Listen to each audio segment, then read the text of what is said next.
সূরা তাহার ভিতরে আল্লাহ তাআলা আয়াত সংখ্যা নিযুক্ত করেছেন 135টা। কয়টা? 135টা আয়াত আছে। এই সূরাকে সূরাতুল কালিমা বলা হয়, কথার সূরা।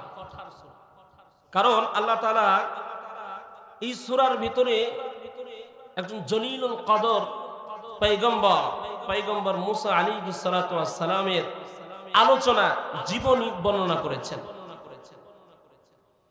এবং যেই নবী সরাসরি আল্লাহ তাআলার সঙ্গে তুর পাহাড়ে গিয়ে কথা বলেছেন, সুবহানাল্লাহ, সেই নবীর জীবনী আল্লাহ তাআলা এই সূরা তাহার ভিতরে বিস্তারিত বর্ণনা করেছেন। এই সূরাটা নাজিল হয় কখন? নাজিলের প্রেক্ষাপট হলো, মুফাসসিরিনে কেরাম বলেন সূরা মারিয়াম নাজিল হওয়ার অল্প কিছুদিনের ব্যবধানেই এই সূরাটা নাজিল হয়েছে। আরো যদি প্রসিদ্ধ বিষয় যেটা, সেটা হচ্ছে এই সূরাটা তখন নাজিল হয় যখন রাসূলুল্লাহ সাল্লাল্লাহু আলাইহি ওয়াসাল্লাম এবং সাহাবায়ে কেরামের উপরে নির্যাতনের স্টিম রোলার চালানো হচ্ছিল। মক্কায় নিজের আপন চাচারা, নিজের বংশের মানুষরা নবীজিকে যখন দিনের পর দিন কষ্ট দিচ্ছিল, ওই সময়টাই আল্লাহ তাআলা এই সূরা নাজিল করে রাসূলকে সান্ত্বনা দিচ্ছিলেন। বলেন সুবহানাল্লাহ। মুফাসসিরিনে কেরাম বলেন আরো সহজ প্রেক্ষাপট হলো, এই সূরার সঙ্গে খলিফাতুর রাসূল, ইসলামের দ্বিতীয় খলিফা হযরত ওমর রাদিয়াল্লাহু তাআলা আনহু ইসলাম গ্রহণের যে ঘটনা, এই ঘটনার সম্পর্ক রয়েছে। হযরত ওমরের ইসলাম গ্রহণের যে প্রসিদ্ধ ঘটনা, সেটা হলো তিনি মুহাম্মদুর রাসূলুল্লাহ সাল্লাল্লাহু আলাইহি সাল্লামের কল্লাটা শরীর থেকে আলাদা করার জন্য তরবারি নিয়ে বের হয়ে গেছেন, যে মুহাম্মদকে হত্যা করেই ছাড়বে। রওনা দিয়ে দিছেন। এমন সময় এক ব্যক্তির সঙ্গে দেখা, তিনি ডাক দিয়ে বলে, হে ওমর, কই যাও? বলে মুহাম্মদের কাল্লাটা নেওয়ার জন্য যায়। তো মুহাম্মদের কাল্লা নিবে পরে নাও, আগে নিজের পরিবারের খবর নাও। তোমার বোন ভগ্নিপতি যে ইসলাম গ্রহণ করছে, মুহাম্মদের কালিমা গ্রহণ করছে, মুহাম্মদের উপরে ঈমান আনছে, যাও আগে সেটার ব্যবস্থা করো। হযরত ওমর সরাসরি রাসূলের কাছে না গিয়ে বোন ভগ্নিপতির বাসায় চলে গেলেন। সেখানে যাওয়ার পরে ওমর দেখলেন ভিতরে তেলাওয়াতের আওয়াজ। ওমরের আওয়াজ পেয়েই বোন ভগ্নিপতি ভিতর থেকে চলে আসছে, ভয় পেয়ে গেছে। ওমর আসছে, না জানে কি হয়, ডাক দিয়ে কয়, এই ফাতেমা, তুমি নাকি ইসলাম গ্রহণ করেছো? বলে, হ্যাঁ, আমি ইসলাম গ্রহণ করেছি। ওমর সাথে সাথে এতটাই রাগান্বিত, বোন এবং ভগ্নিপতি দুজনকে মারধর শুরু করে দিয়েছে। এক পর্যায়ে রক্তাক্ত হয়ে গেছে। ফাতেমা রাগান্বিত হয়ে ডাক দিয়ে বলে, হে ওমর, মুহাম্মদের উপরে ঈমান এনেছি, নিজের জীবন দিতে এখন প্রস্তুত, তোমার যা ইচ্ছা তুমি তাই কর। নিজের বোন ওমর দুর্বল হলেন, ডাক দিয়ে কয়, হে ফাতেমা, ঘরের ভিতর থেকে তেলাওয়াতের আওয়াজ শুনতে পেলাম, ওই জিনিসটা কি কি তেলাওয়াত করছিলা সেটা একটু আমাকে দেখাও, আমি একটু দেখতে চাই। সুবহানাল্লাহ। ফাতেমা ডাক দিয়ে কয়, ওমর, এইটা যদি দেখতে চাও, এটা স্পর্শ করতে হলে পবিত্র হতে হবে, অপবিত্র অবস্থায় এটা স্পর্শ করা যাবে না। কারণ পৃথিবীর সবচাইতে পবিত্র, পুত পবিত্র আমার রব, আর রবের কালাম এত পবিত্র, আর এই পবিত্র জিনিস যদি কেউ স্পর্শ করতে চায়, তাকেও পবিত্র হওয়া লাগবে কি লাগবে না? ওমর গোসল করে প্রস্তুত হয়ে গেছেন। এবার ওমরের হাতে দেওয়া হলো। ওমর দেখে এই টুকরার ভিতর, কাগজের টুকরার ভিতরে সূরা তাহা লেখা। সুবহানাল্লাহ। ওমর তেলাওয়াত শুরু করে দিয়েছেন, তাহা মা আনজালনা আলাইকাল কুরআনা লিতাশকা ইল্লা তাযকিরাতাল লিমান ইয়াখশা তানজিলাম মিম্মান খালাকাল আরদা ওয়াস সামাওয়াতিল উলা الرحمن على العرش استوى له ما في السماوات وما في الأرض وما بينهما وما تحت الثرى وإن تجهر بالقول فإنه يعلم السر وأخفى الله لا إله إلا هو له الأسماء الحسنى। ওমর তেলাওয়াত শুরু করছেন। কুরআনুল কারীমের তেলাওয়াত অন্তরের ভিতরে ভূমিকম্প শুরু হয়ে গেছে। জোরে বলেন সুবহানাল্লাহ। কারণ ওমর চিন্তা করতেছেন, এত সুন্দর সুন্দর শব্দ, এত সুন্দর কাব্য, দুনিয়ার কোনো মানুষ এত সুন্দর শব্দ লিখতে পারে না। সুবহানাল্লাহ। দুনিয়ার কোনো পাঠক এত সুন্দর বই রচনা করতে পারে না। এত সুন্দর কাব্য দুনিয়ার কোনো মানুষের দ্বারা লেখা সম্ভব নয়। অতএব এটা সত্য কিতাব, এটা যিনি লিখেছেন তিনি সত্য রব। সুবহানাল্লাহ। সাথে সাথে হযরতে খাব্বাব যখন দেখছেন উমরের ভিতরে পরিবর্তন দেখা যায়, তো তিনি ঘর থেকে বের হয়ে চলে আসছেন। সুবহানাল্লাহ। ঘর থেকে বের হয়ে ডাক দিয়ে কয়, উমর, গতকাল রাতে রাসূল দোয়া করছে, আল্লাহ হয় আবু জাহেল অথবা ওমর দুজনের মধ্যে কোন একজনকে ইসলামের জন্য কবুল করে নাও। মনে হয় রাসূলের দোয়া তোমার জন্যই কবুল হয়ে গেছে। ওমর সাথে সাথে সেখান থেকে রাসূলের দরবারে চলে গেলেন। গিয়ে কোথায় নবীজির কাল্লাটা শরীর থেকে আলাদা করবে, নিজের মস্তকটা ইসলামের সুশীতল ছায়ার তলে একেবারে বিলীন করে দিলেন। সুবহানাল্লাহ। তো উমর ইসলাম গ্রহণের আগেই সূরা তাহা আল্লাহ তাআলা দুনিয়াতে কি করেছেন, নাজিল করেছেন, এটা থেকে স্পষ্ট বোঝা যায়। কথা বুঝতে পারছেন? তো আল্লাহ তাআলা এবার আসুন যে সূরা তাহার ভিতরে যে মুসা আলাইহিস সালামের লম্বা কাহিনী বর্ণনা করলেন, এটা নবীকে কেন শোনালেন? নবীকে শোনানোর দরকার কি? এই জন্যই শুনিয়েছেন যে সময়টা সূরা তাহা নাজিল হয়েছে, ওই যে বললাম ওই সময় ইসলামের উপরে, নবীর উপরে, সাহাবের উপরে নির্যাতনের স্টিম রোলার চলছিল। আল্লাহ এই সূরার ভিতরে মুসা নবীর জীবনীটা আল্লাহ রাসূলকে শুনিয়ে জানায়া দিলেন, হে নবী, আপনি কষ্ট পাবেন না, আপনি দুঃখ করবেন না। যারা ইতিপূর্বে নবীদের উপরে, আমার পয়গম্বরদের উপরে নির্যাতন করেছে, জুলুম করেছে, অচিরেই আমি আল্লাহ তাআলা যারা জুলুম করেছে তাদেরকে ধ্বংস করেছি এবং মুমিনদেরকে বিজয় দান করেছি। অতএব আপনি কষ্ট পায়েন না, আপনি ধৈর্য ধারণ করেন, অচিরেই আপনার এবং আপনার সাহাবীদেরকে বিজয়ের মালা পরানো হবে। সুবহানাল্লাহ। তার মানে এখান থেকে বোঝা গেল দুইটা জিনিস। এক, মুমিন যারা পৃথিবীতে হবে, মুমিনদের উপরে কঠিন থেকে কঠিনতর কষ্ট এবং পরীক্ষার সম্মুখীন হতেই হবে। দুই, কষ্ট তো হবেই, পরীক্ষা তো আসবেই, কিন্তু বিজয়ের হাসিটা, বিজয়ের মালাটা মুমিনদের গলাতেই পড়বে। এজন্য জমিনে আমার আপনার উপরে কেউ যদি অন্যায়ভাবে জুলুম করে কষ্ট পাবো না, কারণ মুমিন যারা, মুমিনদের উপরে কষ্ট আসবে, জুলুম নির্যাতন করা হবে। এই জন্য দেখছেন না, আলেমদেরকে মিথ্যা মামলা দিয়া বছরের পর বছর জেলখানায় যেভাবে কষ্ট দিয়েছে, নির্যাতন করেছে, আল্লাহ তাআলা স্পষ্ট আমাদেরকে দেখিয়ে দিয়েছে যে মাজলুমদের দোয়া আল্লাহ তাআলা কখনো ফিরায় দেন না। শেষ হাসিটা আলেমরাই হাসছে, কিন্তু যারা জুলুম করছে তারা কি আছে? জোরে বলেন। যারা জুলুম করেছেন, নির্যাতন করেছেন তারা নাই, কারণ আল্লাহ তো আগেই ঘোষণা দিয়েছে আমি বিজয় দান করব মুমিনদেরকে। তো এই হলো সূরা তাহার সংক্ষিপ্ত নাজিলের প্রেক্ষাপট। এবার আসুন এই সূরা তাহার ভিতরে আল্লাহ তাআলা কি বলছেন, নবীকে কি পরিমাণ ভালোবাসেন। আল্লাহ বলেন তাহা। তাহা মুফাসসিরিনে কেরাম, অধিকাংশ মুফাসসিরিনে কেরামের একই মত যে এই শব্দগুলোর অর্থ একমাত্র আল্লাহ ছাড়া কেউ জানেন না। এগুলো হলো আল হুরুফুল মুকাত্তাআ, আল্লাহু আ'লামু বিমুরাদিহি। এই শব্দগুলো, এই হরফগুলোর অর্থ একমাত্র আল্লাহ তাআলা ছাড়া পৃথিবীর কোনো মুফাসসির জানে না। তাহলে এখানে তাহা, কেউ কেউ আবার বলেছেন তাহা নবীজির একটা নাম ছিল, নবীজিকে নাম ধরে ডেকেছেন তাহা। মা আনজালনা আলাইকাল কুরআনা লিতাশকা। ও পয়গম্বর, আমি আল্লাহ তাআলা আপনার উপরে যেই কোরআন নাজিল করেছি, এই কোরআনটা আপনাকে কষ্ট দেওয়ার জন্য নাজিল করি নাই। আমি আপনার উপরে যেই কোরআনটা নাজিল করেছি, এই কোরআনটা আপনাকে কষ্ট দেওয়ার জন্য কি করি নাই? নাজিল করি নাই। এর দুইটা ব্যাখ্যা হতে পারে। এক, রাসূলুল্লাহ সাল্লাল্লাহু আলাইহি ওয়াসাল্লামকে যে নির্যাতন করা হয়েছে, মক্কার 13টা বছর নবীজিকে শান্তিমতো ঘুমাইতে দেওয়া হয় না। এত পরিমাণ নবীজিকে নির্যাতন করা হয়েছে।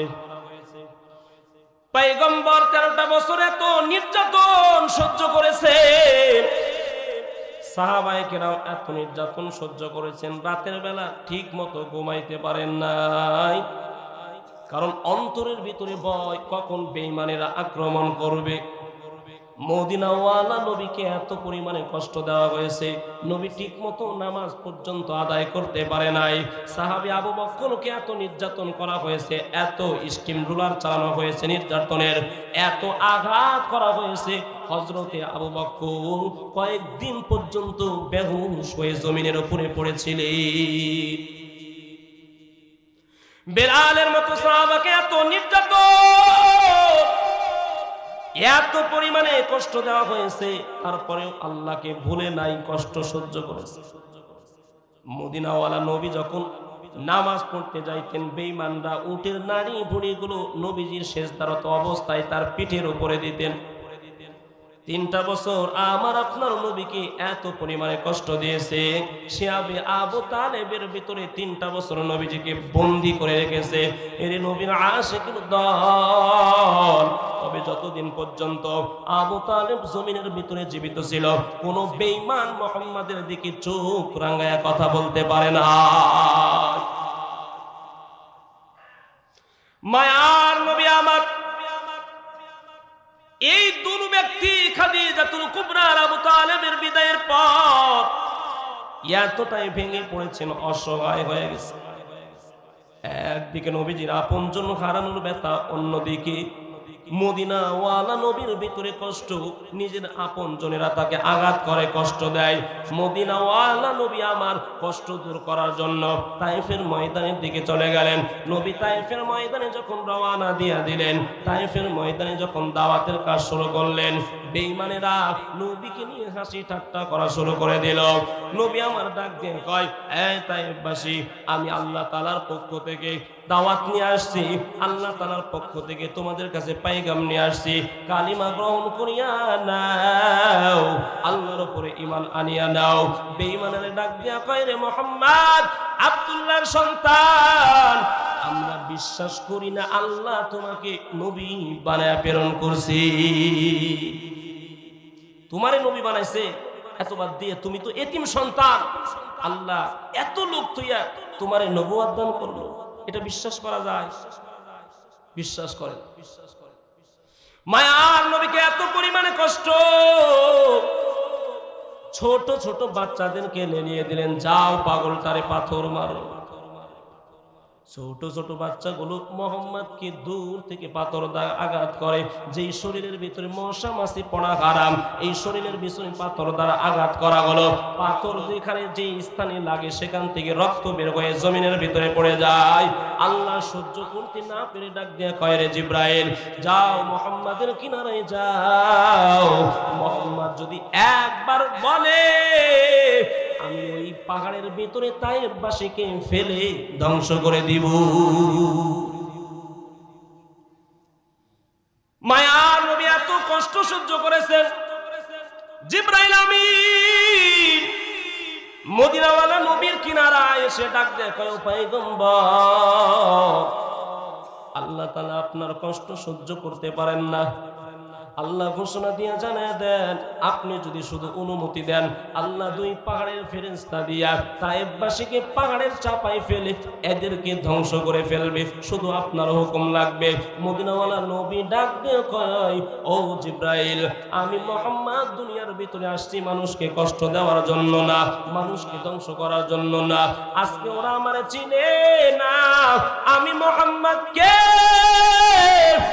মুহাম্মদকে যদি ওরা চিনত, আল্লাহর কসম ওরা আজ আমাকে পাথর মারতো না। তবে শুনিয়া নাও, ওরা আজকে হয়তো না চিনার কারণে আমাকে আঘাত করেছে। এমন একটা দিন আসবে যেই দিন তায়েফ থেকে কালিমার পতাকা উড়বে। আল্লাহু আকবার। কেমন নবী আমার, এত কষ্ট দেওয়ার পরেও নিজে কখনো তায়েফবাসীর জন্য বদদোয়া করেন নাই। সুবহানাল্লাহ। কি পরিমাণ ধৈর্য ছিল, কি পরিমাণ উত্তম আখলাক ছিলেন। মদিনাওয়ালা নবী কষ্ট নিয়ে সেখান থেকে ফিরে আসছেন, আবার উহুদের ময়দানে নবী দান মোবারক শহীদ করেছেন। এত নির্যাতন সহ্য করেছেন, আল্লাহ কোরআনের এই আয়াত নাজিল করে জানিয়ে দিলেন, ও পয়গম্বর, মা আনজালনা আলাইকাল কোরআন লিতাশকা, আপনি কষ্ট পাবেন না, আপনাকে কষ্ট দেওয়ার জন্য কোরআন নাজিল করি নাই, বরং অচিরেই আপনার এই কষ্টগুলো দূর করে দেওয়া হবে। দ্বিতীয় নম্বর ব্যাখ্যা হলো, মদিনাওয়ালা নবী সারা রাত দাঁড়ায়া ইবাদত করতেন। সুবহানাল্লাহ বলেন। যেই নবীর আগের গুনাহ মাফ, পিছনের গুনাহ মাফ, সেই নবীর সারা রাত ইবাদত করার কি প্রয়োজন? নবী এত লম্বা সময় দাঁড়ায় ইবাদত করতেন, পা মুবারক পর্যন্ত ফুলে যাইত, পানি জমে যেত। আম্মা জান আয়েশা ডাক দিয়ে কয়, পয়গম্বর, আপনি সারা রাত দাঁড়ায় কেন ইবাদত করেন? আল্লাহ তো আপনার আগের পরের সব গুনাহ মাফ করে দিয়েছেন। নবী ডাক দিয়ে কয়, রে আয়েশা, আল্লাহ আমাকে এত নিয়ামত দান করেছে, আমি মুহাম্মদ কি নিয়ামতের শুকরিয়া আদায় করব না? আল্লাহ আয়াত নাজিল করে জানিয়ে দিলেন, ও পয়গম্বর, সারা রাত দাঁড়ায় আপনার কষ্ট করার প্রয়োজন নাই, আপনাকে কষ্ট দেওয়ার জন্য আপনার উপরে কোরআন নাজিল করে নাই। তখন থেকে নবী আর সারা রাত দাঁড়ায় ইবাদত করেন না, রাতের তৃতীয় অংশের এক অংশ আল্লাহর নবী ইবাদত করা শুরু করলেন। ইল্লা তাযকিরাতাল লিমান ইয়াখশা, নবী যারা কুফরি করবে, যারা ঈমান আনবে না, তাদের জন্য আপনার কষ্ট পাওয়ার দরকার নাই। আমি আপনাকে বলি নাই আপনি পাথরের বুক চিরে দুধের নহর বের করবেন, বরং এই কোরআনটা তাদের জন্য উপদেশ মালা, যারা আমি আল্লাহকে ভয় করে চলে। জোরে বলেন সুবহানাল্লাহ। জমিনে যারা মাওলাকে ভয় করবে, কোরআন হলো তাদের জন্য উপদেশ বাণী। আর এই কোরআন মানিয়া যারা চলবে, আল্লাহ তাদের গলায় সফলতার মালা পরায়া দিবে। তাইলে এখান থেকে বোঝা গেল কি, যে আল্লাহ তাআলা নবীকে কি পরিমাণ মহব্বত করতেন। নবীর কষ্ট কিঞ্চিত থেকে কিঞ্চিত কষ্ট আল্লাহ সহ্য করতে পারতেন না। সুবহানাল্লাহ। এর কয়েক আয়াত পরে আল্লাহ তাআলা মুসা নবীর জীবনী আলোচনা শুরু করে দিয়েছেন। সেই মুসা নবীর জীবনী থেকে সংক্ষিপ্ত কিছু আলোচনা আপনারা শুনবেন তো ইনশাআল্লাহ। দুইজন নবী পৃথিবীতে আসার আগেই এই দুনো নবীকে হত্যা করার চেষ্টা করেছেন। এই নবীরা যেন পৃথিবীর ভিতরে আসতে না পারেন, এই জন্য বেঈমানরা চেষ্টা করছেন। কেন? কারণ এই নবীরা যদি পৃথিবীর ভিতরে আসে, তাহলে এই যে এতদিন ধরে লালিত পালিত যেই ক্ষমতা, যেই চেয়ার, এগুলো আর থাকবে না। তো মুসা আলাইহিস সালামের দুশমন ছিলেন ফেরাউন। না, কে ছিলেন? এই ফেরাউনের জীবনী যদি না বলি, কেমনে ক্ষমতা পাইছে এইটা যদি না বলি, তাইলে হয়তো মুসা আলাইহিস সালামের জীবনী আপনারা বুঝবেন না, ঠিক না? তো সংক্ষিপ্ত আকারে একটু আলোচনা করবো তো ইনশাআল্লাহ। থাকবেন না ভাগবেন? দুইটা হাত তুলে আল্লাহকে দেখায় দেন, লিল্লাহি তাকবীর, লিল্লাহি তাকবীর। আল্লাহ কবুল করেন, বলেন আমিন। এই ফেরাউনের জীবনী অল্প স্বরে আমি আপনাদের কাছে উপস্থাপন করছি। ফেরাউনটা সমাজের মধ্যে যখন যুবক অবস্থায় ছিলেন, এতটা নোংরা চরিত্রের অধিকারী ছিলেন। এই ফেরাউনের পেশা এবং কাজই ছিল শুধু নারীর পিছনে ঘোরা। কার পিছনে? নারীর পিছনে ঘোরা। চরিত্র এত নোংরা ছিল, এত খারাপ ছিল, শুধু মাদক সেবন করতেন আর এই নারীর পিছনে ঘুরতেন। এই ফেরাউনের কারণে সমাজের সবাই অতিষ্ঠ হয়ে গেল। নিজের মা বাবা থেকে শুরু করে আত্মীয় স্বজন, পাড়া প্রতিবেশী, বন্ধু বান্ধব যারা আছে, সবাই অস্থির হয়ে গেছে। দেখবেন সমাজের ভিতরে কিছু যুবক ছেলে পেলে থাকে, আছে না নাই? এতটাই উশৃঙ্খল, মা বাবা পেরেশান হয়ে যায়, ভয়ে সন্তানদের কিছু বলতে পারে না। কারণ কিছু যদি বলি, তাইলে সাথে সাথে আত্মহত্যার হুমকি দেখা, ঠিক না বেটি? এই ভয়ে আমরা মা বাবারা কিছু বলতে পারি না। তো ফেরাউন এত খারাপ ছিল, মা বাবা পেরেশান হয়ে গেছে, এটারে কেমনে ঠিক করা যায়? চিন্তা করলেন, যেহেতু নারীর প্রতি সে আকৃষ্ট, তার বিবাহের ব্যবস্থা করে দিই। কি করি? বিবাহের ব্যবস্থা করি। যদি বিবাহ দেওয়া হয়, তাহলে হয়তো সে ঠিক হয়ে যাবে। বিবাহ দেওয়া হবে। বিবাহ কার সঙ্গে দেওয়া হবে? ভালো একটা উত্তম আখলাকওয়ালা, একটা ভালো চরিত্রের নারীর তো প্রয়োজন আছে। কি বলেন? আমরা তো বর্তমান সময়ে বিবাহের জন্য শুধু সাদা চামড়া খুঁজি। কি খুঁজি? জোরে বলেন। সাদা চামড়া খুঁজি, ভিতরে মাওলার ভয়, তার আখলাক, তার চরিত্র ভালো কিনা, তার বংশীয় পরিচয় কি, এগুলো রাসূলুল্লাহ সাল্লাল্লাহু আলাইহি সাল্লাম যে চারটা জিনিস দেখতে বলেছেন, এই দিকে তো আমরা কেউ লক্ষ্য করি না। না বংশের প্রয়োজন আছে, না অন্য কিছুর প্রয়োজন আছে, শুধু চেহারা যদি সাদা হয়, হ্যাঁ চলবে, সমস্যা নেই, ঠিক না ভাই? ঠিক। কিন্তু খোঁজ নিয়ে দেখবেন যেগুলোর চেহারা সাদা, চামড়া সাদা, এগুলোর ভিতরে ভেজাল বেশি, ঠিক না ভাই? ঠিক। হ্যাঁ। তো বিবাহের জন্য মুজাহামের কন্যা আসিয়াকে পেয়ে গেলেন, আসিয়ার সঙ্গে বিবাহের ব্যবস্থা করলেন, বিবাহ হয়ে গেল। চিন্তা করলেন আসিয়া মনে হয় এইটারে ঠিক করতে পারবে। ফেরাউন নারে ঠিক করার জন্য আসিয়ার সঙ্গে বিবাহ দিয়েছেন, কিন্তু লম্পট যে, যার চরিত্র খারাপ, সে বুড়া হওয়া পর্যন্ত চরিত্র খারাপ, ঠিক না ভাই? ঠিক। এই জন্য দেখবেন কিছু বৃদ্ধ লোক আছে এখনো পর্যন্ত নারী দেখলে আর চোখ সরাইতে চায় না, আছে না নাই? জোরে বলেন, আছে না নাই? খালি আছে না নাই না, এরা যখন টেলিভিশনের সামনে বসে, বাপরে বাপ, মনে হচ্ছে পুরো টিভি টেলিভিশনটা চোখের ভিতরে ঢুকায় নেবে, এমন ভাবে তাকায় থাকে, আছে না নাই? এখনো বাজারে, মোড়ে, হাটে বাজারে দেখবেন যে টেলিভিশন গুলো আছে, চায়ের দোকানে মুরব্বীরা কিন্তু বেশি, ঠিক না ভাই? কারণ যুবকরা তো মোবাইলে যা করে করেই, কিন্তু বৃদ্ধরে তো জায়গা নাই, এরা কোথায় সময় কাটায়? টিভির দোকানে, ঠিক না ভাই? ঠিক। তো এই হলো অবস্থা। তো ফেরাউনের চরিত্র ফেরানোর জন্য চেষ্টা করলেন, বিবাহ দিলেন, কিন্তু চরিত্র ফিরে না। ফেরাউন আরো বেশি রুগ্ন হয়ে গেলেন, খারাপ হয়ে গেলেন, চরিত্র আরো বাজে হয়ে গেলেন। তো এই চরিত্র ঠিক করার জন্য যখন সবাই তাকে চাপ দেয়, তখন তার মস্তিষ্ক খারাপ হয়ে গেল। এখন চিন্তা করতেছে, না এত কিছু সহ্য করতে পারবো না, আমি এখানে আর থাকবো না, মিশরের উদ্দেশ্যে রওনা দেব। ফেরাউন মিশরের উদ্দেশ্যে রওনা হয়ে গেলেন। সাথে ছিল একজন বন্ধু, তার নাম হলো হামান। কি নাম? জোরে বলেন। ফেরাউন হামানকে লইয়া দুনো বন্ধু এবার রওনা হয়ে গেলেন। কিছু খাবার সাথে বেঁধে নিলেন, কয়েকদিন পর্যন্ত চলবে। চলতে চলতে চলতে চলতে একটা খেজুর বাগানে চলে গেলেন। বাগানের ভিতরে আশ্রয় নিয়ে নিলেন। বাগানের ভিতরে আশ্রয় নেওয়ার পরে কয়েকদিন সেখানে কাটালেন। এভাবে চলতে চলতে হঠাৎ করে খাবার যখন শেষ হয়ে গেল, এখন বিপদ, কোনো কাজ নাই, কি খাবো, কোথার থেকে খাবার উপার্জন করব? ফেরাউনের মাথা বড় গরম। হঠাৎ করে তাকায় দেখেন বাগানের মালিক আসছে। বাগানের মালিকরে ডাক দিয়া কয়, ও ভাই, আমরা দূর থেকে সফর করে করে করে করে আসছি, আমাদের খাবারের কোনো ব্যবস্থা নাই, আপনি যদি কিছু কাজ দিতেন, কাজটা করে খাবারের ব্যবস্থা করতাম।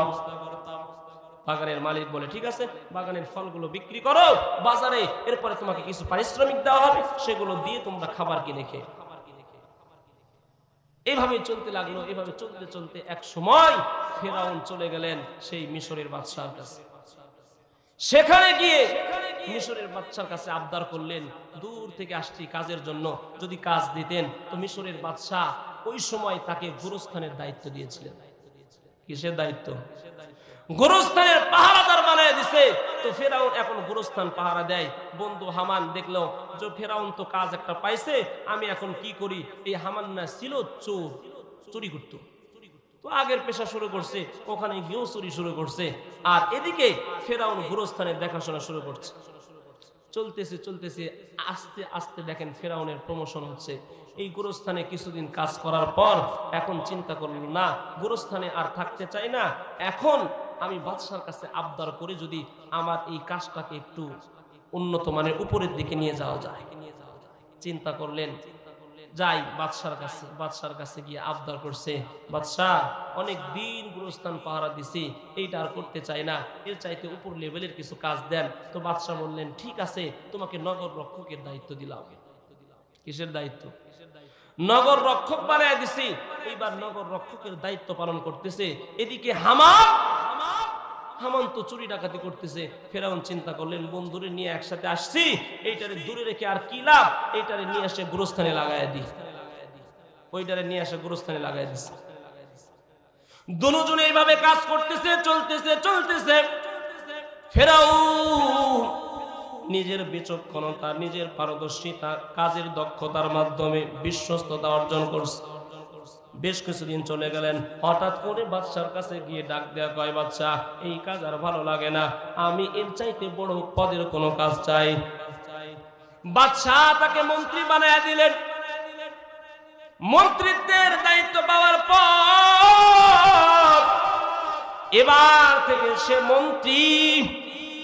আস্তে আস্তে ক্ষমতা বাড়তেছে না কমতেছে? এত ক্ষমতা আর বিশ্বস্ততা অর্জন করছে, কিছুদিন যেতে না যেতে মিশরের বাদশা ইন্তেকাল করছি। সংক্ষেপে বলতেছি, লম্বা ঘটনা। বাদশাই তো পাইছে, বাদশা দুনিয়া থেকে বিদায় নিছে, এবার বাদশার আসনে কারে বসাবে? সিংহাসন তো খালি, ঠিক না বেটি? খুঁজে খুঁজে খুঁজে খুঁজে দেখা গেল ফেরাউন না ছাড়া দক্ষতা সহকারে কাজ করবে, পারদর্শিতা, বিচক্ষণ, সব দিক দিয়ে অভিজ্ঞ যিনি, তিনি হলেন ফেরাউন। ফেরাউনকে সরাসরি সিংহাসনে বসায় দাও। তার নাম কিন্তু ফেরাউন না, এটা হলো উপাধি। মিশরের যে বাদশা, তার বাদশার উপাধি কি? ফেরাউন। ফেরাউন এবার বাদশা হয়ে গেছে, মাথার ভিতরে শয়তান কামড়ায় খালি। হায় হায়, কই ছিলাম আর কই আসছি, এখন তো মিশরের বাদশা হয়ে গেছি, এখন ক্ষমতা আমার, এত কিছু পায়ও এখন খুশি না। এখন চাই আমি আমারে খোদা বানাইতে চাই। কি বানাইতে চাই? খোদা বানাইতে চাই। ঘোষণা দিছে, আনা রব্বুকুমুল আ'লা, আমি বড় খোদা, আমার চাইতে বড় খোদা কেউ না। এই যে এত দিন ধরে লালিত পালিত যে সিংহাসন বানাইছে, হঠাৎ করে একদিন একটা ইহুদি পণ্ডিত এসে ঘোষণা দিয়ে দিল, ফেরাউন এত দিন যে যত্ন করে মসনদটা বানাইছেন, এই মসনদ ধ্বংস করার জন্য এমন একটা সন্তান মিশরের জমিনে জন্মগ্রহণ করতেছে, যেই সন্তান আপনাকে সহ আপনার দলবল সহ সবাইকে ধ্বংস করবে। বলেন, এত দিন পর্যন্ত কষ্ট করে করে করে করে একটা জায়গায় পৌঁছাইছি, এইটা যদি কেউ কেড়ে নিতে চায়, কেউ মানবে? জোরে বলেন। ফেরাউনের মাথা গরম হয়ে গেল। ফেরাউন ঘোষণা দিয়ে দিলেন, খবরদার, আজ থেকে আইন জারি হয়ে গেল, মিশরের জমিনে কোনো ছেলে সন্তান জন্মগ্রহণ করতে পারবে না। এই কে আসো, প্রত্যেকটা দরওয়াজায় দরওয়াজায় দাঁড়ায় যাও। যেই নারীর গর্ভের ভিতরে ছেলে সন্তান দেখবে, সাথে সাথে সাথে সাথে হত্যা করা হবে। ফেরাউন হুকুম দিয়ে দিলেন, যেই হুকুম সেই কাজ। সাথে সাথে হাজার হাজার ছেলে সন্তানকে বেঈমান মিশরের জমিনে হত্যা করেছে।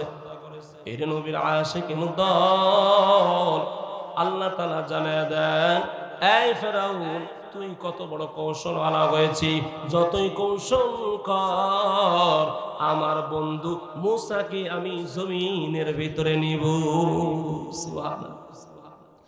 আমি যদি চাই মূসা জমিনে আসবে, তুই কেন? তোর চাইতে আরো ক্ষমতাওয়ালাও মূসার জন্ম ঠেকাইতে পারবে না। ফেরাউন চেষ্টা করতেছে। এবার এসে ডাক দেখায়, এই ফেরাউন, শুনিয়া নাও শুনিয়া নাও শুনিয়া নাও, যে সন্তানটার কথা বলেছিলাম, এই সন্তানটা মায়ের গর্ভের ভিতরে অবস্থান করছি। আল্লাহু আকবার। আল্লাহ বলে, ওয়া মাকারু ওয়া মাকারাল্লাহ ওয়াল্লাহু খায়রুল মাকিরিন।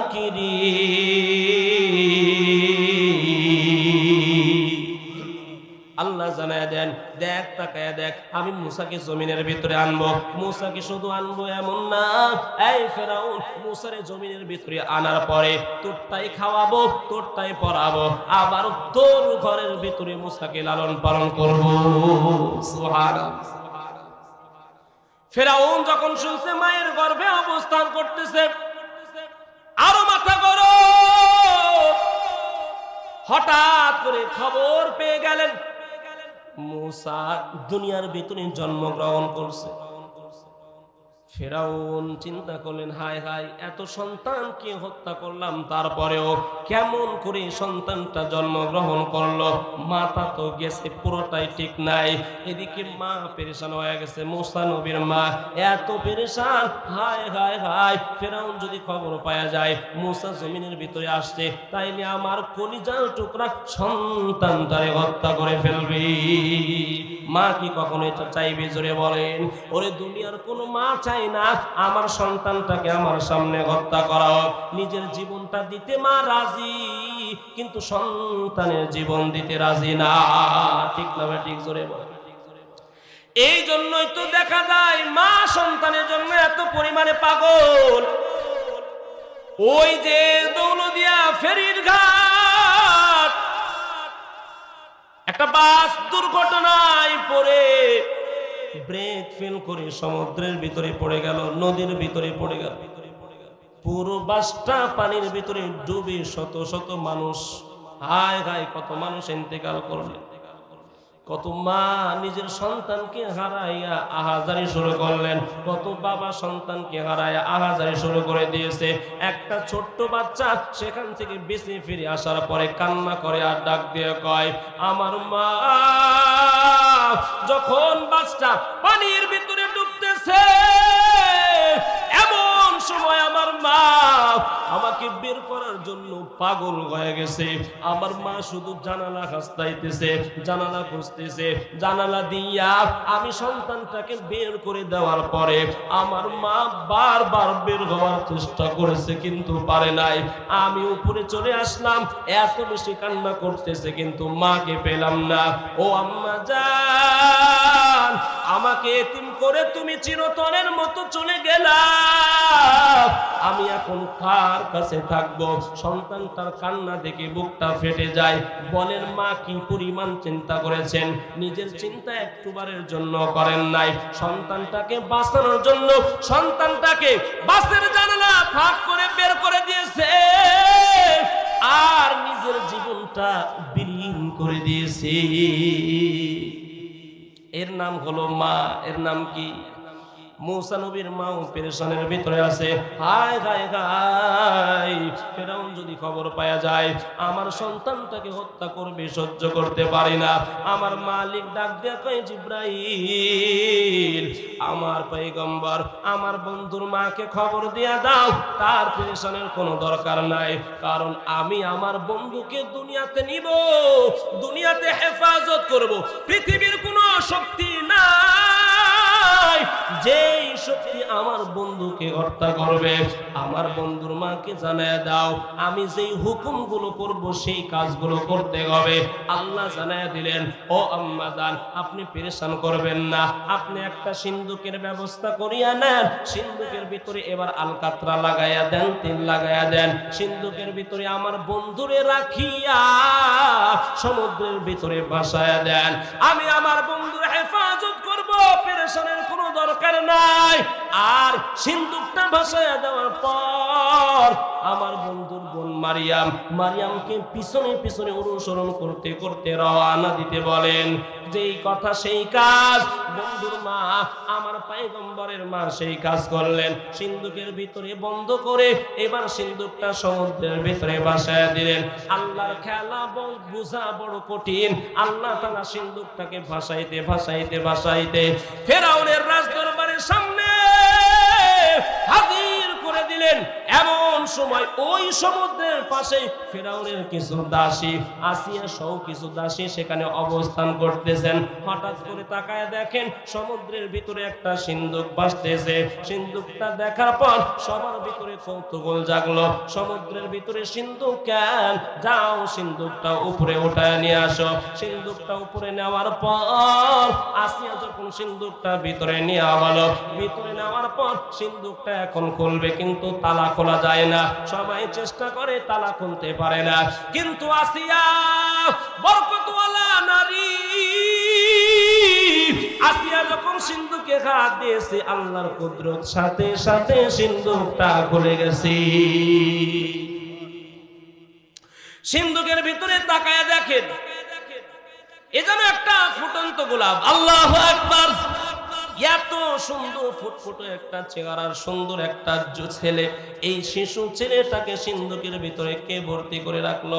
আসিয়া চেহারা দেখে পাগল হয়ে গেল। ফেরাউনকে খবর দিল, ও স্বামী আমার, তাকায় দেখেন সিন্দুকের ভিতরে ফুটফুটে একটা শিশু সন্তান। আমাদের তো সন্তান নাই, আমি আসিয়া চাই সন্তানটাকে আমরা লালন পালন করব, আমাদের পালক পুত্র হিসাবে আমরা রাখতে চাই। কিন্তু ফেরাউনের অন্তরের ভিতরে ভয়, কয়, কারণ ওই যে ইহুদি পণ্ডিত আগেই বলছে একটা সন্তান জমিনে আসবে, যে সন্তানটা আমাকে ধ্বংস করবে। ফিরআউন ডাক দিয়ে কয়, আসিয়া এইটা মানতে পারি না, আমি এই সন্তানটাকে হত্যা করে ফেলি। আসিয়া কয়, স্বামী এমন কাজ করবেন না, এত সুন্দর সন্তান আপনার শত্রু হতে পারে না। চেহারা দেখে মায়া লাগছে, আসিয়ার কথা মেনে নিয়েছে। ঠিক আছে, তুমি যখন বলছো আমি মেনে নিলাম, আমি এই সন্তানটাকে লালন পালন করব, কোনো সমস্যা নাই। এবার সন্তানটাকে নিয়ে আসিয়া আরেকটা মুসিবতের ভিতরে পড়ে গেলেন। আসিয়া সন্তানটাকে যে লালন পালন করবে, তার তো কোনো সন্তান নাই, দুধ পান করাবে থেকে ধাত্রীদেরকে নিয়ে আসা হয় মুসাকে দুধ পান করানোর জন্য। কিন্তু যেই সমস্ত ধাত্রীরা নিজের স্তনে মুসা নবীকে লাগায়, কারো দুধ পয়গম্বর পান করে না। কারণ আমার আল্লাহ চায় না কোন নাপাক নারীর দুধ পয়গম্বরের পেটের ভিতরে যাবে। এই জন্য আসিয়া দেশ বিদেশ বহু জায়গায় চেষ্টা করেছে, নারীদেরকে খুঁজতেছে, শেষ পর্যন্ত মুসা নবীকে শহরে পাঠাইছে, কিন্তু না, কারো দুধ পান করে না। ওদিকে ওই যে মারিয়াম নিজের ভাইকে দেখতে দেখতে দেখতে দেখতে চলে আসছে। যখন দেখে একটা নারীর খোঁজ করতেছে মুসা নবীকে দুধ পান করানোর জন্য, এর নবীর আশিকের দল, ওই মারিয়াম ভিতরে গিয়ে ডাক দেয়া কয়, আপনারা দুধ পান করানোর জন্য একটা নারী খুঁজতেছেন, আমি এমন একটা নারীর কথা আপনাদের বলতে পারি, যেই নারীর দুধ এই সন্তান পান করবে। আল্লাহু আকবার। আল্লাহ তাআলার খেলাটা দেখো হে মুমিন। আল্লাহ তাআলা এমন ভাবে কৌশল করছে, ফেরাউনের বোঝার ক্ষমতা আছে, মার থেকে সন্তানকে আলাদা করে দিচ্ছে।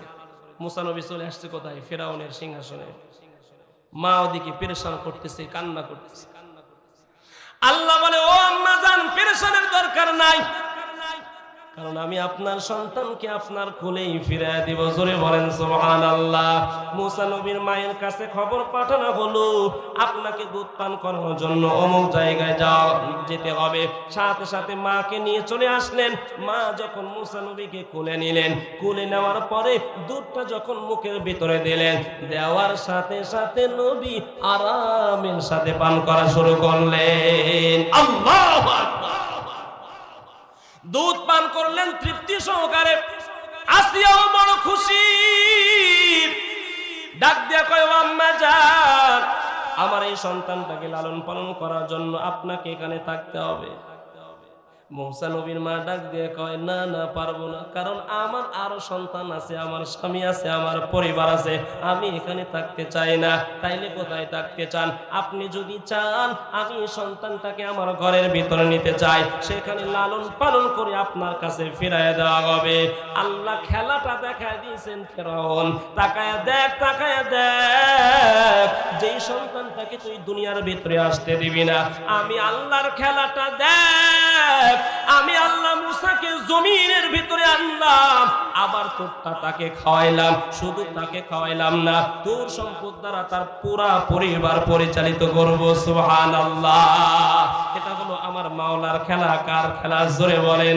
আমার মাওলার সাথে পারবে না কেউ, কারণ আমার মাওলার কৌশল বড় দামি কৌশল। জোরে জোরে বলেন আল্লাহু আকবার।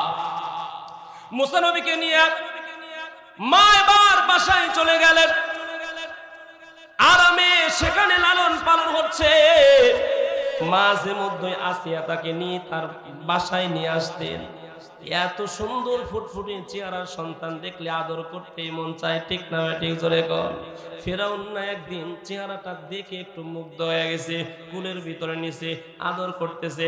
আদর করতে করতে চুমু খাওয়ার জন্য আগায়া গেছে, চুমু খাবে।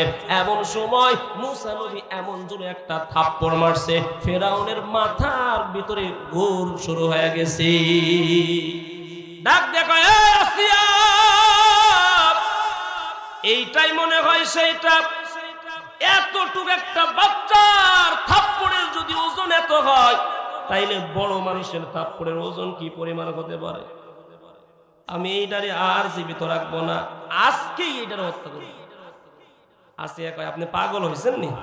কারণ ছোট বাচ্চা আদর করতে গেলেই তো দেখবেন চুল ধরে টান দেয়, দাড়ি ধরে টান দেয়, আবার খামসা দেয়, ঠিক না ব্যাটিক? জোরে বলেন।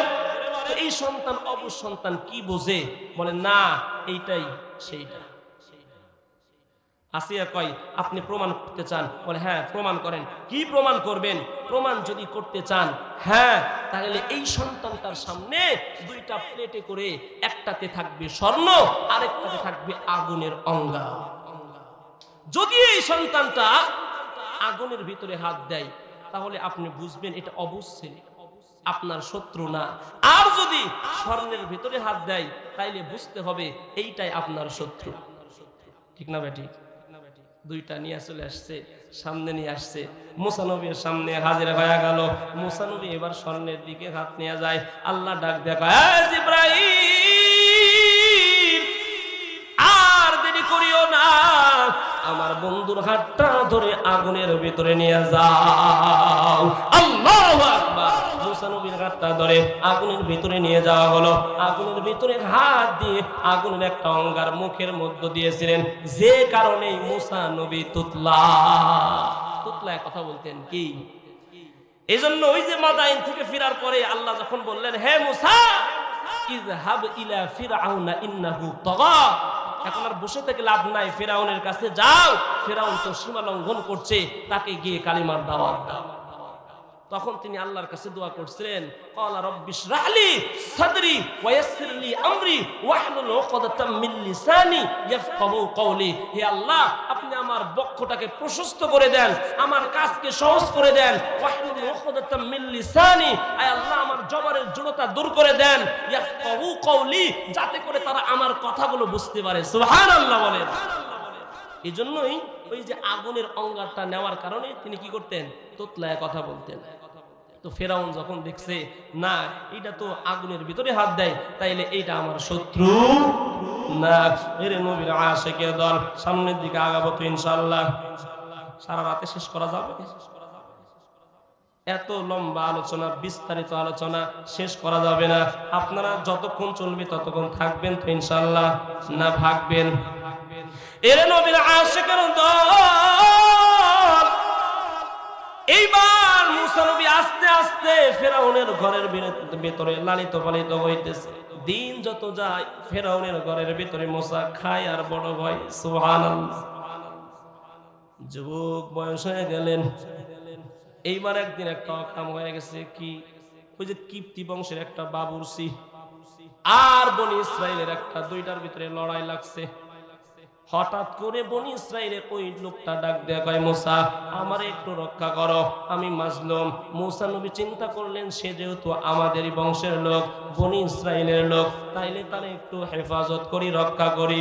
এই দিকে ভেবে তার দিকে হইয়া ওই কিপ্তি বংশের বাবুসির গালের ভিতরে একটা থাপ্পড় দিয়া দিছে। সাথে সাথে জমিনের উপরে পড়ে ইন্তেকাল। ছোটবেলায় যার চড়ের ওজন এত, ফেরাউন বুঝছে তো বড় যুবক অবস্থায় যদি থাপ্পড় দেয় কি পরিমাণ ওজন হতে পারে? কথা বলেন, ঠিক না বেঠিক? কিন্তু মুসা নবীর তাকে সতর্ক করা ইচ্ছা ছিল, হত্যা করার ইচ্ছা ছিল না, কিন্তু হয়ে গেছে শয়তানের ওয়াসওয়াসা। এই খবরটা ফেরাউনের কাছে চলে গেছে। হ্যাঁ ফেরাউন, আপনার পালিত পুত্র মুসা আপনার কীর্তি বংশের একটারে ফেলছে, মানে কি হত্যা করে ফেলছে। এখন এটার বিচার কি হবে? এমনিতেই তো ফিরাউনের আগের থেকে মুসার উপর একটু করে সন্দেহ আছে, সন্দেহটা আরো যাচ্ছে। হায় হায়, এত বড় সাহস, থাপ্পড় দিছে আর পড়ছে আর মারা গেছে। কারণ থাপ্পড়ের কি ওয়েট সেটা তো জানে, ছোটবেলা খাইছে না। এই এটার বিচার কি হবে? যেহেতু হত্যা করেছে, হত্যার বিনিময়ে হত্যা হবে, মুসাকে হত্যা করো। ঘোষণা দিয়া দিলেন মুসাকে হত্যা করতে হবে। এই খবরটা মুসা আলাইহিস সালামের কানে আরেকজন দিয়ে দিছে যে, হে মুসা, গতকালকে তুমি যাকে হত্যা করেছো, এই হত্যার বিনিময়ে ফিরআউন সিদ্ধান্ত নিয়েছে তোমাকেও হত্যা করে ফেলবে। এখন তুমি কি করবা? এখন তুমি এই মিশর ত্যাগ করে পলায়ন করো, পালায়া চলে যাও। মুসা নবী পালায়া যাবে, কিন্তু পথ চিনে না, মিশরের বাইরে তো কোনোদিন বের হয় নাই। আরেক বিপদে পড়ছে, আল্লাহ ডাক দেয়া কয়, ও পয়গম্বর, পেরেশানের কোনো দরকার নয়, আমি রব আছি তোমার সাথে। জোরে বলেন সুবহানাল্লাহ। আমি আল্লাহ রাস্তা দেখায় দিব। মাদাইন শহরে চলে গেলেন। লম্বা কাহিনী, ইনশাআল্লাহ শুনবেন তো? কারা কারা শুনবেন? দুইটা হাত তুলে দেখা দেন। লিল্লাহে তাকবীর, লিল্লাহে তাকবীর। আপনারা যতক্ষণ আছেন ততক্ষণ শোনাবো ইনশাআল্লাহ।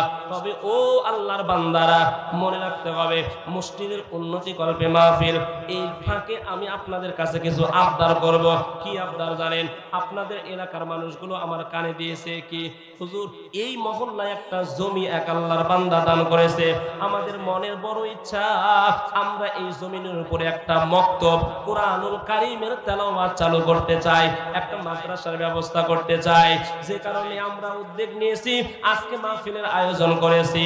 আপনার কাছে বড় আবদার, আপনি অনুরোধ করে এলাকাবাসী সবাই খুব আগ্রহ, আলহামদুলিল্লাহ বলেন, এই মানুষগুলোর কাছ থেকে কিছু অর্থের ব্যবস্থা করে আমাদের এই মাদ্রাসা যেন অচিরেই চালু হয় সেই ব্যবস্থা করে দেবেন। আপনারা যারা সামনে বসে আছেন, সাইডে বসে আছেন, বলেন তো আমরা চাই কিনা যে এখানে একটা মক্তব চালু হয়ে যাক। এই আল্লাহর বান্দা, মাদ্রাসায় সবাই সব ছাত্রদেরকে পড়াইতে পারে না, সবার সন্তান মাদ্রাসায় পড়তে পারে না, কিন্তু মসজিদের সাথে যদি একটা মক্তব থাকে, ওই মক্তবে যদি সন্তান প্রত্যেকটা দিন যায়, সহিভাবে কোরআন তেলাওয়াত করতে পারবে। আর যে সন্তানটা সহিভাবে কোরআন তেলাওয়াত করবে, শুধু সন্তান লাভবান হবে না, নবী হাদিসের মধ্যে জানায় দেন, এই সন্তানটার বরকতে মা বাবাকে কিয়ামতের ময়দানে মাথায় নূরের মুকুট পরানো হবে। আল্লাহু আকবার। এমন সম্মান আমরা চাই কি চাই না? জোরে বলেন। শুধু এই সম্মান কেন, সন্তানের কি পরিমাণ সম্মান নবী হাদিসের মধ্যে জানায় দেন, জমিনে যারা কোরআন তেলাওয়াতকারী হবে, ইকরাউল কোরআন, যারা কোরআন পাঠ করবে, এদের জন্য কি হবে? ফাইন্নাহু ইয়াতি ইয়াউমাল কিয়ামাতি শাফিআন লিআসহাবি, কিয়ামতের দিন কোরআন তেলাওয়াতকারীর জন্য কোরআন সুপারিশকারী হয়ে দাঁড়ায় যাবে। আমরা কি চাই না আমাদের সন্তান কোরআনওয়ালা হোক? চাই কি চাই না? খালি তো চাই ডক্টর হোক, ইঞ্জিনিয়ার হোক, খালি চাই মাস্টার হোক, ওসিএস পিডিসি হোক, কিন্তু কপাল বড় খারাপ। তাকায় দেখেন বৃদ্ধাশ্রমগুলোতে যেই মা বাবা অবস্থান করে, এদের বেশিরভাগ সন্তানগুলো ওসিএস পিডিসি। ঠিক না বেঠিক? জোরে বলেন। বৃদ্ধাশ্রমে দেখবেন কোন হাফেজে কোরআনের মা নাই, কোন হাফেজে কোরআনের বাবা নাই। অতএব আল্লাহর বান্দারা, যেহেতু একটা আল্লাহর বান্দা জমি দান করেছে, এই জমিতে মাদ্রাসা প্রতিষ্ঠা করার জন্য আমাদের রডের প্রয়োজন, সিমেন্টের প্রয়োজন, ইটের প্রয়োজন। আমি আপনাদের কাছে উদাত্ত আহ্বান জানাই, ও আল্লাহর বান্দারা, আপনাদের মধ্যে কে আছেন দাঁড়ায় বলবেন, হুজুর সদকায়ে জারিয়ার আমল তো করতে পারি নাই, জীবনে অনেক টাকা কামাইছি, জীবনে অনেক লেনদেন করছি, জীবনে বাড়ি করছি, গাড়ি করছি, সব কিছু করছি, কিন্তু আখিরাতের জন্য কিছুই করতে পারি না। আজ আমি আপনার সামনে দাঁড়ায়া ঘোষণা দিলাম, মাদ্রাসার জন্য প্রথম রডের ব্যবস্থা আমি করব। এমন আল্লাহর বান্দা একজন দেখতে চাই, হুজুর আমি এই মাদ্রাসার জন্য 50 কেজি 100 কেজি রড দিয়ে সহযোগিতা করব। কে আল্লাহর বান্দা আছে 10টা বস্তা 20টা বস্তা সিমেন্ট দিয়ে সহযোগিতা করবে?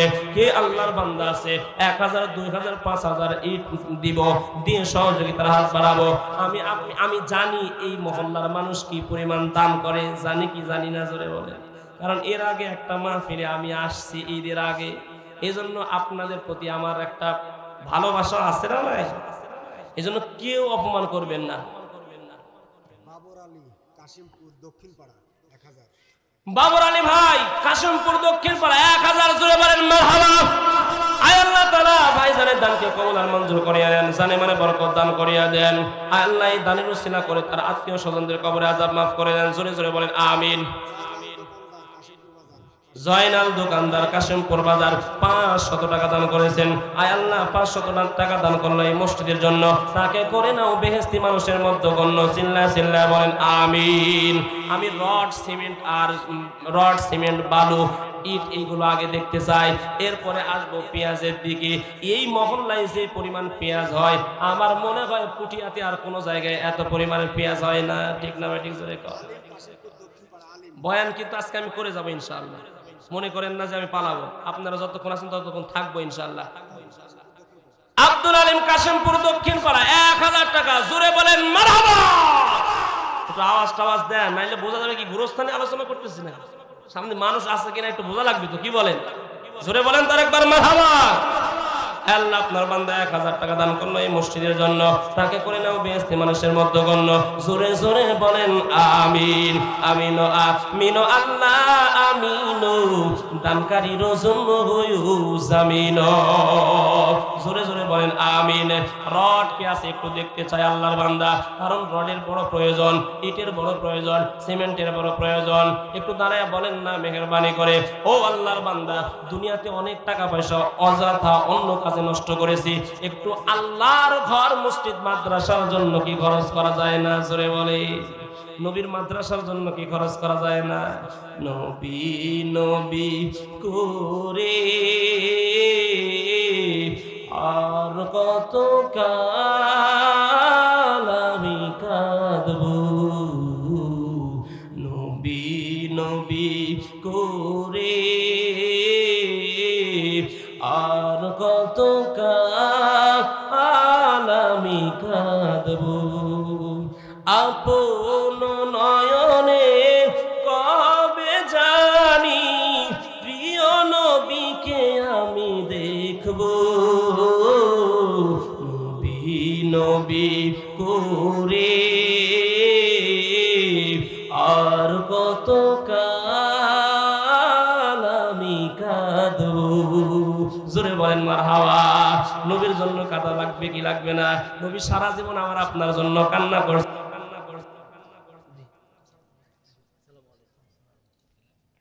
চলতে চলতে মুসা নবী ক্লান্ত হয়ে গেছেন, একটা বৃক্ষের কিনারায় বসে একটু বিশ্রাম নিচ্ছে। হঠাৎ করে একটা কূপের দিকে তাকায় দেখেন কিছু মানুষ কূপ থেকে পানি উঠাচ্ছে। কূপ থেকে পানি উঠিয়ে সবাই চলে যাচ্ছে, কিন্তু দূরে দুইটা নারী দাঁড়ায় আছে। তিনি তাকায় দেখলেন দুইটা নারী দূর থেকে দাঁড়ায় দাঁড়ায় দেখতেছে তারা কখন যাবে, তারা পানি উঠাবে। মুসা নবী আগায় গেলেন, যাওয়ার পরে তাকায় দেখেন কূপের উপরে, যে কূপ থেকে পানি উঠাবে কূপের উপরে ঢাকনা। পয়গম্বর মুসা নবী কিনারায় চলে গেলেন, ডাক দিয়ে কয়, হে কন্যাদ্বয়, কি ব্যাপার, কূপ থেকে কেন পানি ওঠাও না? বলে, আমরা প্রত্যেক দিন কূপ থেকে পানি উঠাইয়া উঠাইয়া নিয়ে নিজেরা পান করি, আমাদের গৃহপালিত পশুদেরকে পান করায়, কিন্তু আজকে ওই মানুষগুলো কূপের উপরে ঢাকনা দিয়ে চলে গেছে, ঢাকনা উঠাইতে পারি না। ঢাকনা উঠাইতে গেলে কম পক্ষে 10 জন মানুষের প্রয়োজন হয়। কন্যাগুলো তাকায় দেখেন মুসা নবী ঢাকনা উঠানো শুরু করছে। যেখানে 10 জন মানুষের প্রয়োজন হয়, মুসা নবী একাই ঢাকনা উঠায় ফেলছেন। জোরে বলেন আল্লাহু আকবার। ঢাকনা উঠাইয়া পয়গম্বর কূপ থেকে পানি উঠাইয়া ওই নারীদেরকে দিলেন। নারীরা পানি নিয়ে এবার বাসায় চলে গেলেন। বাসায় যাওয়ার পর ওই নারীদের পিতা, তিনি সাধারণ কোনো মানুষ নয়, শুআয়ব আলাইহিস সালাম ডাক দিয়ে কয়, হে কন্যাদ্বয়, কি ব্যাপার, আজকে এত তাড়াতাড়ি পানি নিয়ে কেমনে চলে আসলা? সাইদুল মোল্লা দক্ষিণ পাড়া 2000 টাকা। সাইদুল মোল্লা দক্ষিণ পাড়া 2000 টাকা নগদ। জোরে বলেন মারহাবা।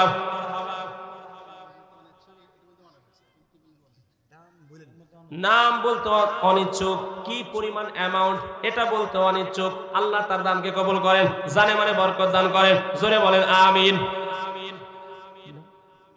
এক আম্মা জান 500 টাকা দান করেছেন, আল্লাহ তার দানকে কবুল করেন, জানে মানে বরকত দান করেন। আরেকজন 100 টাকা দান করেছেন, আল্লাহ তার দানকেও কবুল করেন, জানে মানে বরকত দান করেন। সুমন ভাই সাবেক চেয়ারম্যান সাহেব কত টাকা? 3000 টাকা।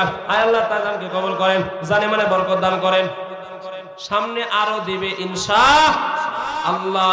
নগদ এটা দিয়েছেন, বাকি আরো দিবে ইনশাআল্লাহ। প্যালেন চেয়ারম্যান শাহাদত ভাই 3000 টাকা। জোরে বলেন মারহাবা। আল্লাহ তার দানকে কবুল আর মঞ্জুর করে নেন, জানে মানে বরকত দান করেন।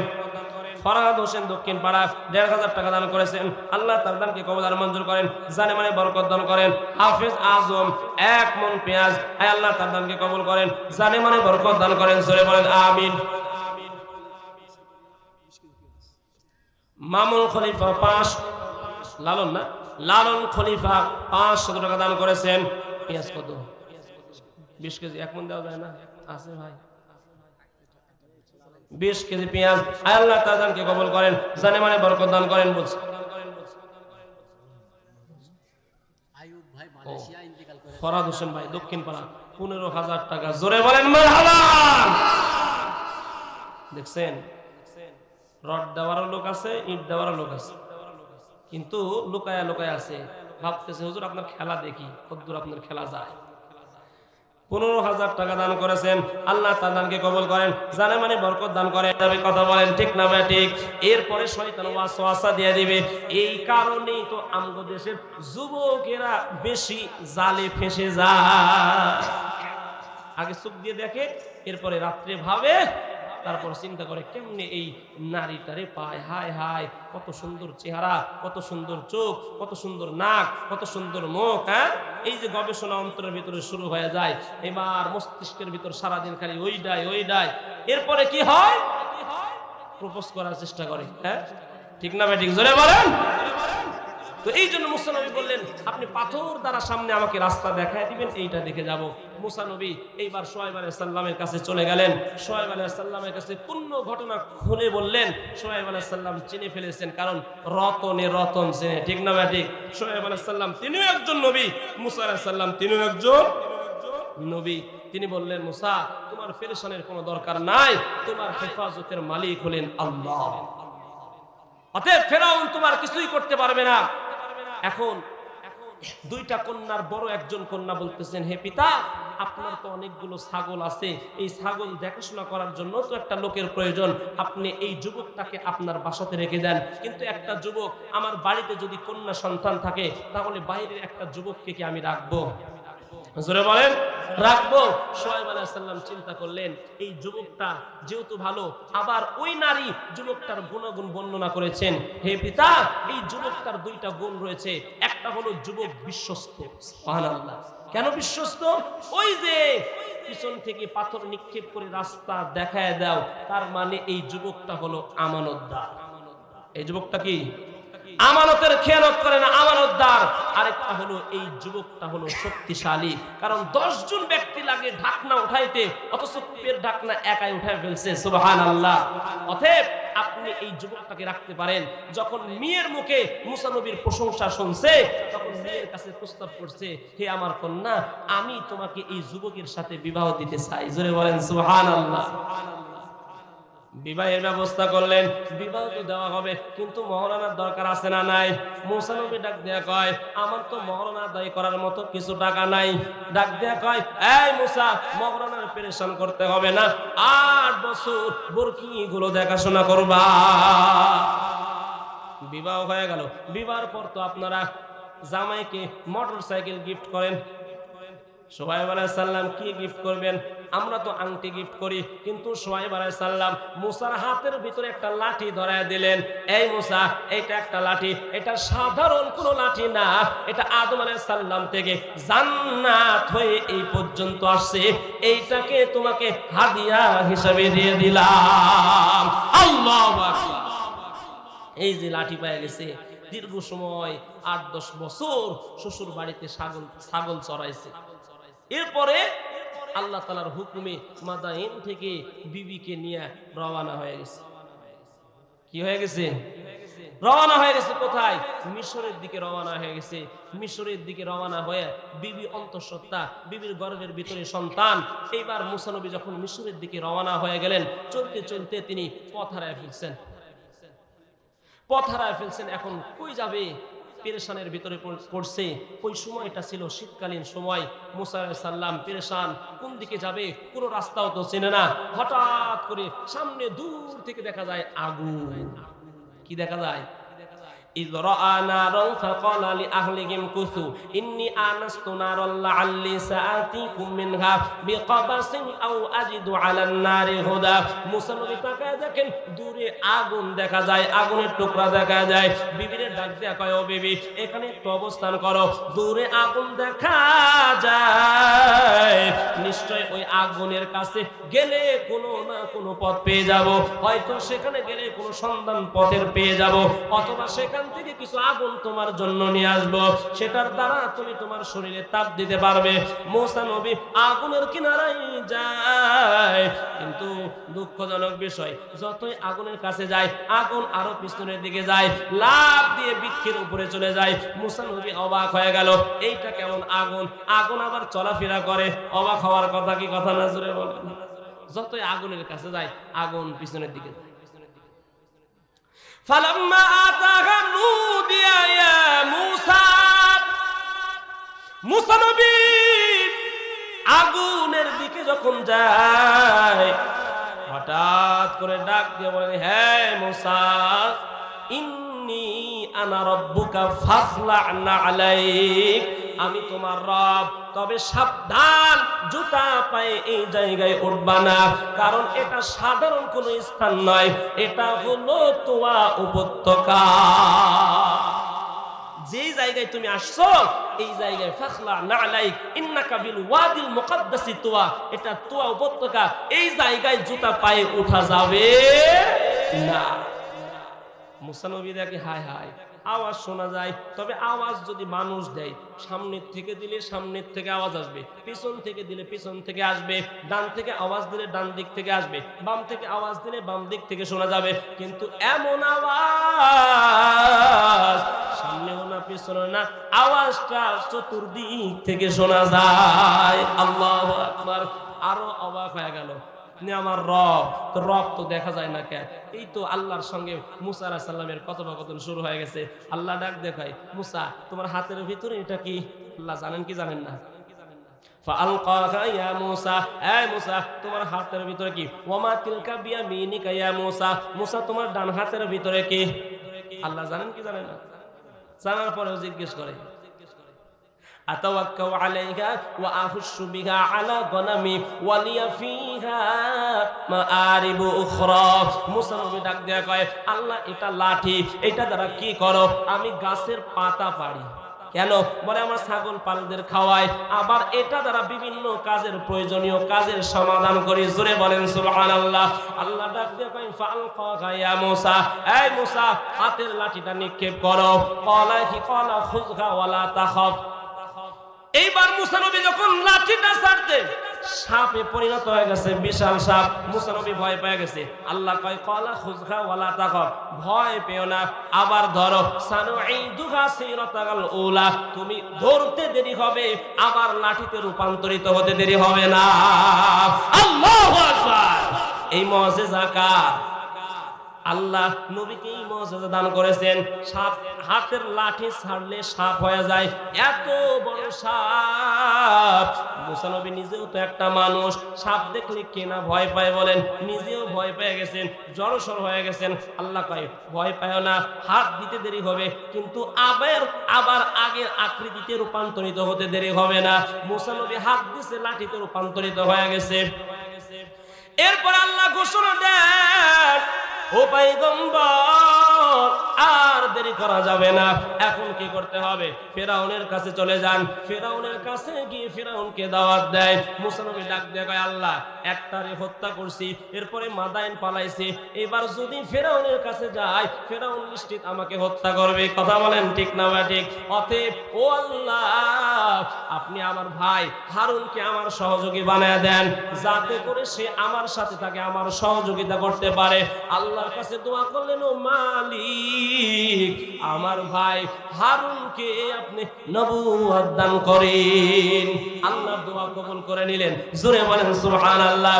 সংক্ষিপ্ত আকারে বলতেছি, মুসা নদীর কিনারায় দুনো ভাই চলে গেলেন দাওয়াতের মিশন নিয়ে।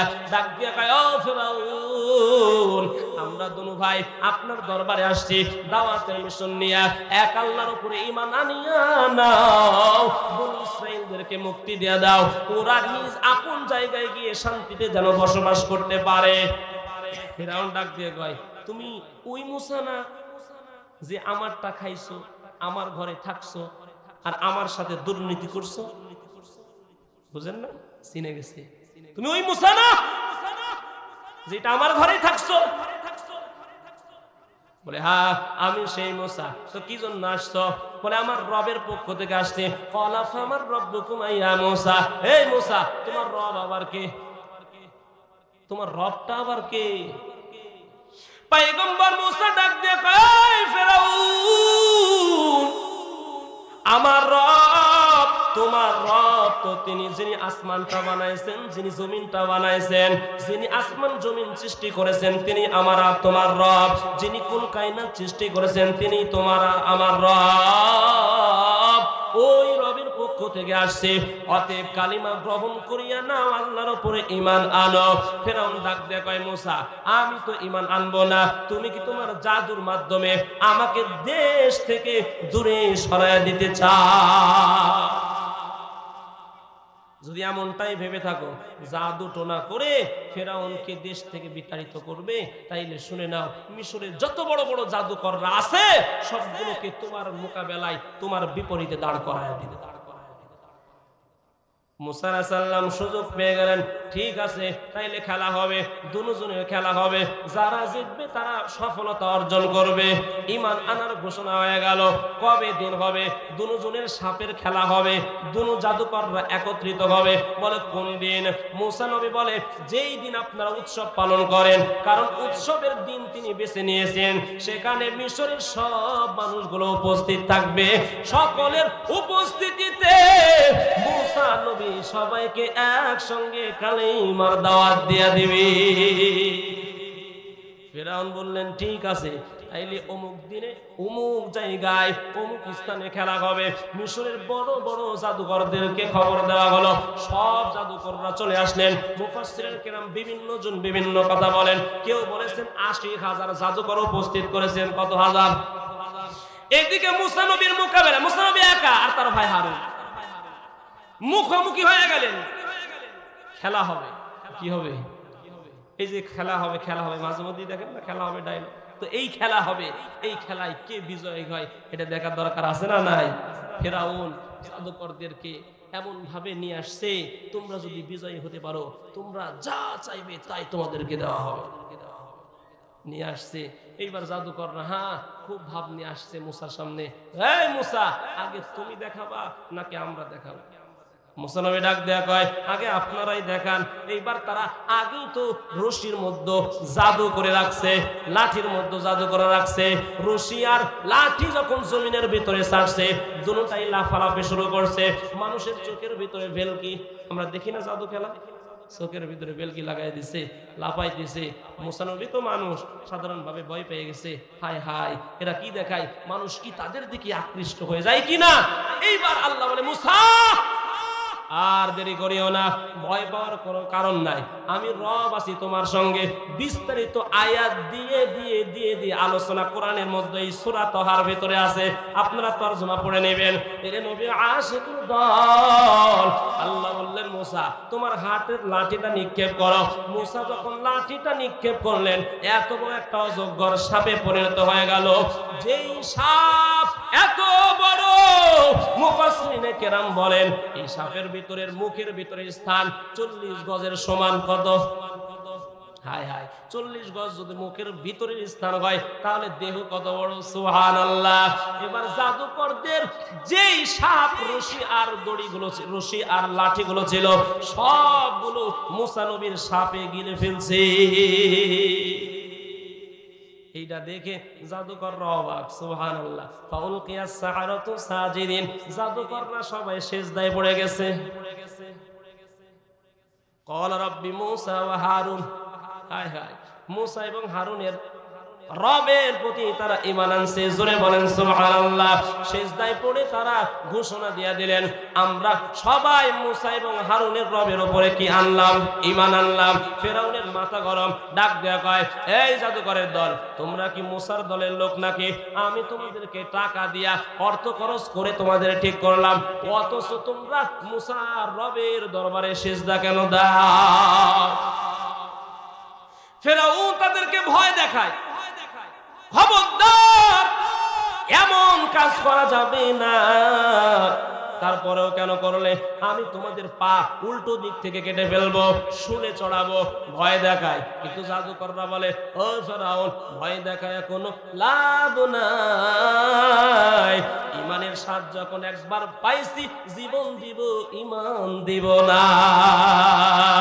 ইমানের পথে অবিচল থেকে আমার মরণ যেন হয়। ইমানের পথে অবিচল থেকে আমার মরণ যেন হয়। ইমানের সাথে মৌত চাই কি চাই না? জোরে বলেন। আল্লাহ কবুল করেন, জোরে বলেন আমিন। লম্বা ঘটনা চলবে তো ইনশাআল্লাহ। এই যে কিছু স্লিপ আসতে শেষ করে নি, ধৈর্য আছে ইনশাআল্লাহ।